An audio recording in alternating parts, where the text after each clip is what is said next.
Have you ever walked away from a conversation with your adult child feeling strangely guilty, even though you didn't do anything wrong? Or maybe you've agreed to something that didn't sit right with you just to keep the peace, only to find yourself thinking about it hours later, wondering, how did I get roped into that again? If you're nodding, you're not alone. Many parents, especially those of us over 60, carry years of love, sacrifice, and effort on our shoulders. We've raised our children, helped them through hard times, and made sure they had every chance we could possibly give. But as we get older, something unexpected can happen. The balance in the relationship starts to shift. And sometimes, without even realizing it, we find ourselves in conversations where we're not being respected, we're being maneuvered. Now, I know that's not easy to admit. No one wants to think their own child might be manipulating them emotionally. It feels disloyal to even suspect it. But recognizing it isn't about blame. It's about protecting your well-being, your peace of mind, and your independence. Emotional manipulation doesn't always come with raised voices or cruel words. In fact, some of the most powerful manipulation comes dressed in sweet tones and innocent phrases. That's what we're talking about today. Those subtle phrases that seem harmless on the surface, but that reveal a deeper pattern of emotional control. And once you learn to spot them, you can respond with wisdom, grace, and strength, not guilt. Let's start with one that sounds harmless, even thoughtful. It's when your child says something like, "I just want what's best for you." Now, at first glance, that sounds kind. It sounds like love. And sometimes it is, but not always. When this phrase is used to support something you've already said you're uncomfortable with, like moving in with them, selling your home, changing your will, giving them money, or doing something you're just not ready for, it can actually be a form of pressure. It's a way of saying, if you disagree with me, then you're not doing what's best for yourself. And that flips the entire emotional balance. Suddenly, you're the one who's wrong for having your own opinion. Your instincts are dismissed. Your voice is quietly pushed aside, all under the banner of caring. This phrase often pops up in decisions involving health, finances, or lifestyle. You might say, "I'm not sure I'm ready to move closer to you just yet." And they respond, "But Mom, I just want what's best for you." The problem is, what they think is best might be more convenient for them, not necessarily what's truly best for you. This doesn't mean your child is malicious, but it does mean they may be used to steering the ship, to assuming you'll bend. And if you always do, they'll keep using phrases like this to gently nudge you in their direction, while making you feel like you're the one being cared for. So, what can you do when you hear this? First, take a breath. Ask yourself, does this really feel like it's about my best interest, or is it about control? If it's the latter, you can respond calmly with, "I appreciate your concern, but I need to do what feels right to me." That one sentence can change the entire tone of the conversation. It shows love, but also strength. Let's look at another phrase that seems innocent at first, but carries a heavy emotional load. That's when your child says, "After all I've done for you." That one hits hard, doesn't it? Because as parents, we're the ones who spent decades sacrificing, giving, and showing up. But when a child turns that phrase around on you, it's often used to guilt you into doing something you don't want to do. Maybe they're asking for money again. Maybe they want you to babysit for the 4th weekend in a row when you've already said you're tired.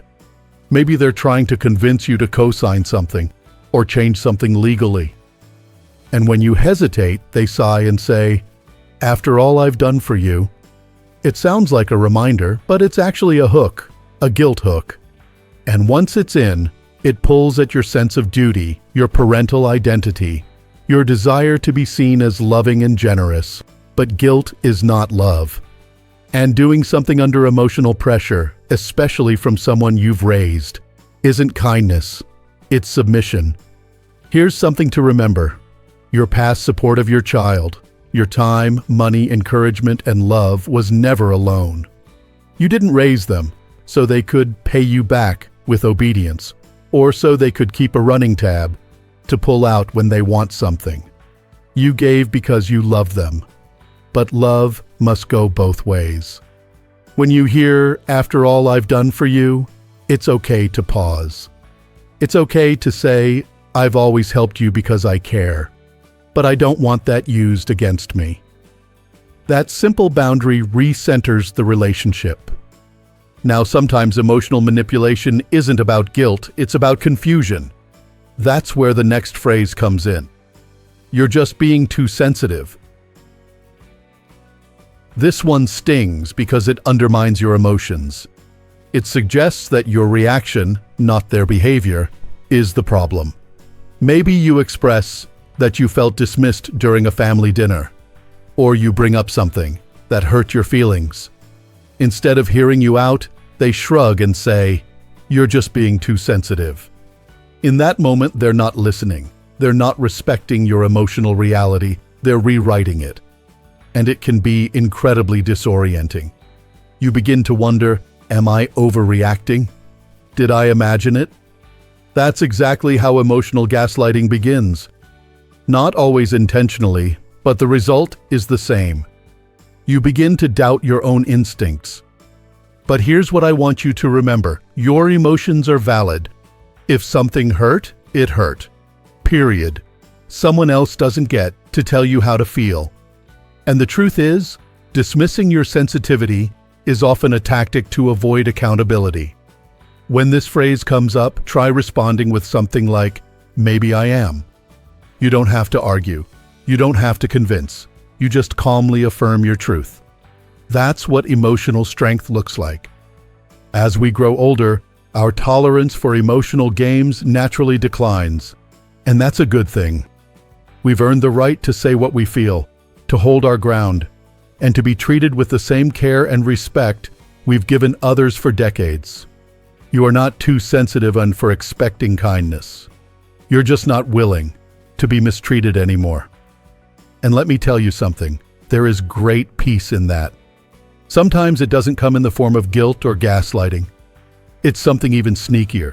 It's when your child says, "I guess I just can't do anything right." Now, on the surface, this sounds like self-pity, and maybe in some moments it is. But often, it's more than that.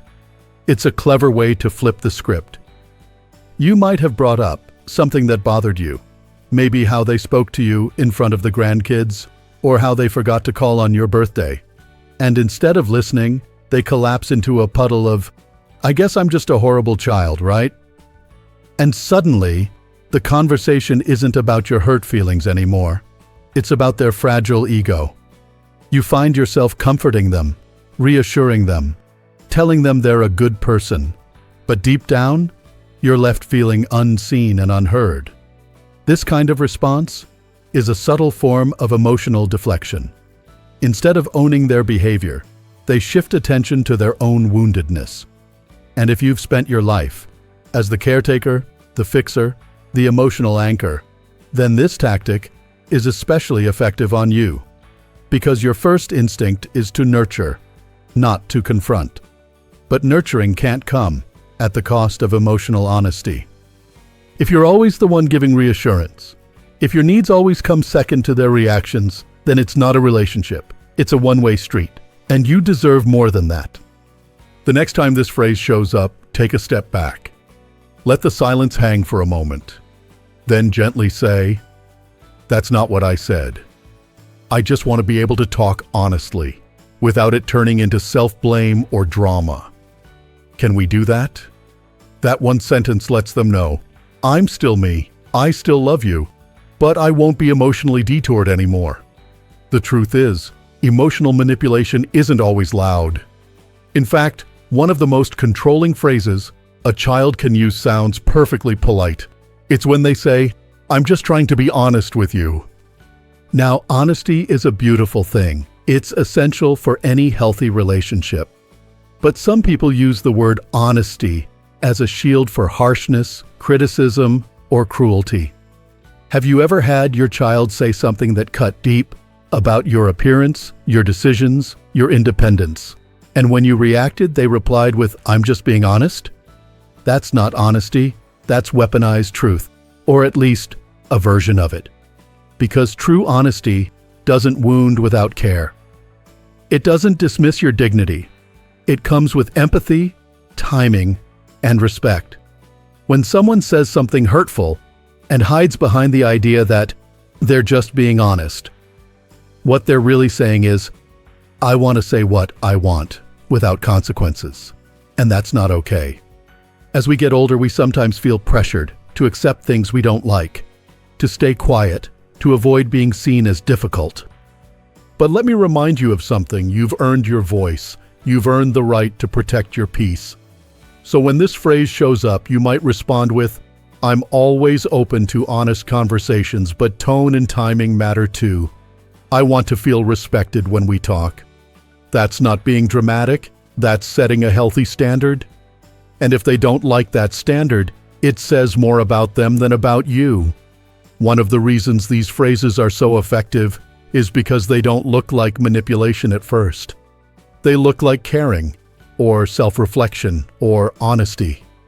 And that's why so many people, especially parents who deeply love their children, don't see the trap until they're stuck in it. But awareness changes everything. Once you start noticing how certain phrases make you feel, not just what they say, but what they do, you begin to take back your power. You start choosing how you respond. And you no longer feel responsible for managing someone else's emotional world at the cost of your own. There's a quiet strength in that, a kind of strength that doesn't need to shout. It just calmly says, "Not today."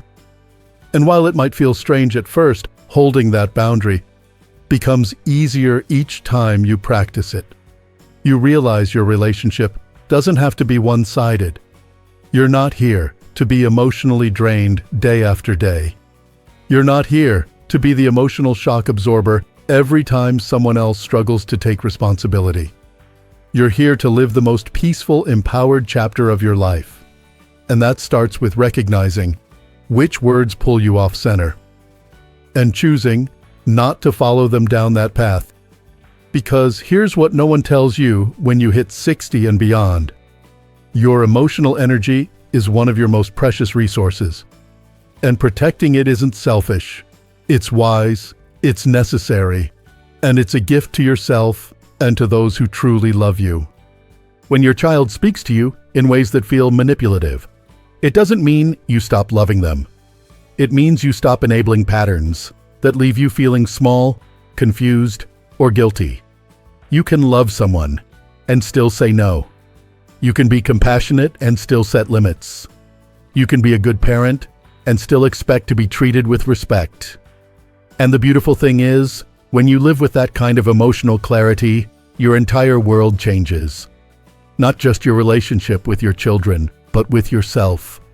You begin to trust your gut again. You stop second-guessing every decision. And you start feeling deep down that you are finally living on your own terms. That's not rebellion. That's wisdom. Hard-earned, well-deserved wisdom. There's one last phrase we need to talk about, and it might just be the most exhausting one of all.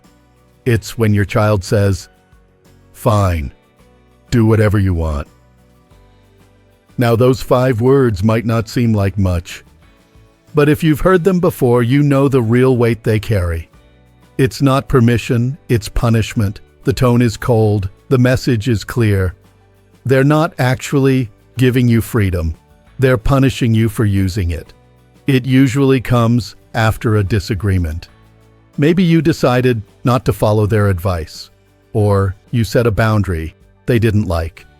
Instead of talking it through, they shut down emotionally, they withdraw, and they leave you sitting there, feeling guilty for having made your own decision. This is classic passive-aggressive behavior. It's a way of saying, "I'm not going to stop you, but I want you to feel bad for not doing what I wanted." And the longer you let it stand, the more it chips away at your self-trust. Many parents, especially those who want to avoid tension, will fold at this point. You may find yourself saying, "No, don't be upset. Let's talk. Maybe I'll do what you suggested after all." And just like that, your boundary crumbles. Not because you changed your mind, but because you didn't want to be emotionally iced out by your own child. But here's the truth. When someone uses silence or sarcasm to control your choices, they're not respecting your independence. They're trying to train you to make you avoid making your own decisions because the emotional cost feels too high. You do not need to carry that weight. One of the most powerful things you can do when you hear, "Fine, do whatever you want," is exactly that. Do whatever you want. Calmly, quietly. Without explaining, without chasing them down for approval, without getting pulled into emotional theatrics. You're not being stubborn, you're being free. That moment right there is a turning point. Because when you stop reacting to manipulation, when you stop negotiating your boundaries just to keep the peace, you start showing up as the version of yourself that's been waiting in the wings for far too long.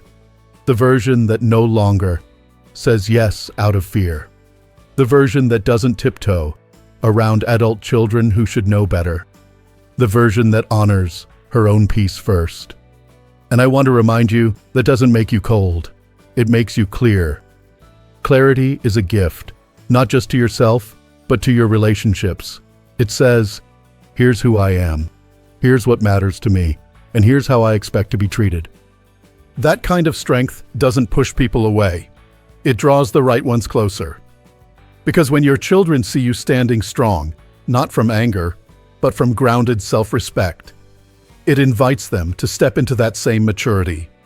Not every child will respond well. Some will resist, especially if they've been used to pulling emotional strings without consequence, but others will grow. Because your clarity becomes a mirror, it shows them a better way to communicate, to relate, to love. And if they don't grow, if they continue using guilt, shame, or emotional confusion to keep you in line, you still win. Because you've reclaimed your emotional space. You've stopped bending yourself into shapes that don't fit. You've stopped confusing peacekeeping with love. And that's a powerful place to live from. So let's take a breath together. And let's remember what we've talked about. Not as a checklist, but as a shift in awareness. If your child says things like, "I just want what's best for you. After all I've done for you. You're just being too sensitive. I guess I just can't do anything right. Fine, do whatever you want." You now know what to listen for, not just the words, but the energy behind them. You know how to pause, how to stay calm, and how to hold your ground with grace. Because your emotional peace is not a luxury. It's a necessity. And it's never too late to protect it. You've spent a lifetime giving love, guidance, and support. Now it's time to give yourself something too. The freedom to be fully you. The freedom to have a voice in your relationships. The freedom to say yes when it's right and no when it's not, without needing to explain yourself endlessly. And let me be clear, none of this means you love your child any less. It means you've learned to love yourself more, in a healthy, grounded, deeply respectful way. The kind of self-love that doesn't need drama or guilt or emotional games. So if no one has told you lately, you're not being too sensitive, you're not overreacting. You're not wrong for wanting space or clarity or mutual respect. You are wise, you are worthy of peace, and you are allowed to protect your emotional energy at this stage in life. Not just allowed, but called to do it. If you've ever struggled with these kinds of phrases from your children, I want you to know you're not alone, and you're not powerless. Every time you respond with calm honesty instead of guilt, every time you choose clarity over confusion, you're building a better life for yourself. One where you are no longer stuck in the same emotional tug of war, but instead walking forward with your head high and your heart whole. And that's what this channel, Strong Elderly Life, is all about. Helping you step into your strength, your wisdom, and your peace, one clear choice at a time. If this message resonated with you, I'd love to hear your thoughts in the comments. Have you experienced any of these phrases? How did you handle them? Your story might just help someone else feel less alone. And if you found this video helpful, don't forget to like it and subscribe to Strong Elderly Life for more content that supports you emotionally, practically, and powerfully as you age with purpose. Here's to living your best life at any age. You've earned it, you deserve it, and you're absolutely ready for it. Stay strong, stay centered, and most of all, stay true to yourself.